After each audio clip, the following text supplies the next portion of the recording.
টাকা টাকা এমন একটা জিনিস, প্রতিটা মানুষের লাইফে একটি গুরুত্বপূর্ণ জিনিস। আপনার টাকা নাই তো আত্মীয় স্বজন নাই, আপনার টাকা নাই আপনার বউ নাই, আপনার টাকা নাই আপনার নিজের ফ্যামিলি বাপ মা নাই।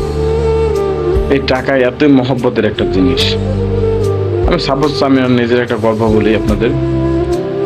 আমি কিছুদিন আগে পরীক্ষা দিতে গেছি, যাওয়ার পরে এখন আমি চাইছি যে আমার খালাতো বোনের বাসায় যাব।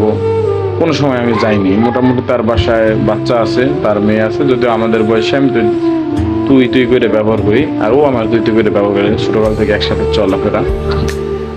তার কাছে যাওয়ার পরে একদিন প্রথম দিন গিয়েছি, যাওয়ার পরে দুলাভাইয়ের সাথে কথা বলছি। কথা বলার পরে সে আবার করলো কি, মানে তার সাথে হ্যান্ডসাপ ট্যান্ডসাপ করে বাসায় গেলাম, কিছু কিনে টিনে নিয়ে গেছি।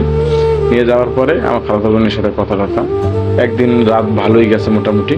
পরের দিন দুপুরবেলা আমার বলতেছে, দেখ রকি, তুই 2 দিন পর আইসা তারপর আবার থাইকে পরীক্ষা দিবে না। তার মানে টাকা নাই, এই জন্যই তো আমারে 2 দিন পর কি মানে রাখতে চাইতেছে না। তার আমি নাম বলবো না, কিন্তু বিষয়টা হচ্ছে যে টাকা ভাই এমন একটা জিনিস, আমার কাছে ভরপুর টাকা থাকবে, ভরপুর কিছু নিয়ে যেতে পারতাম, তাহলে সে আমার ওই সময় সাহস করতো না। বা আমি একটা গাড়ি নিয়ে যাইতাম, বাইকের পাশার নিচে দিয়ে আমি যাইতাম, 10 কেজি মিষ্টি 10 কেজি আমলে দিতাম, আমার জীবনে সাহস পেতাম এই কথা বলার। তার মানে টাকা এরকমই সম্মান। তুমি টাকা কামা, তোমার টাকা নাই, তোমার আত্মীয় স্বজন নাই, তোমার টাকা নাই, তোমার মামা নাই, তোমার টাকা নাই, তোমার খালু নাই, টাকা নাই, তোমার খালা নাই, টাকা নাই বাপ মা নাই, টাকা নাই বউ নাই। তুমি এরকমই। টাকা যার হাতে থাকে সেই রাজা, আর টাকা যার হাতে থাকে না সে বিকিরি ছিল নিকৃষ্ট।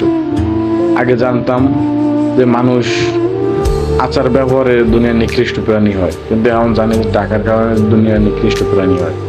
টাকার কারণে তুমি যে জায়গায় তুমি চোখে মানে সাহস করে তোমার দিকে কথা বলবে না, সেই জায়গায় তোমার মানে আইসা মারারও সাহস পায়। এইটা হচ্ছে দুনিয়ার টাকা।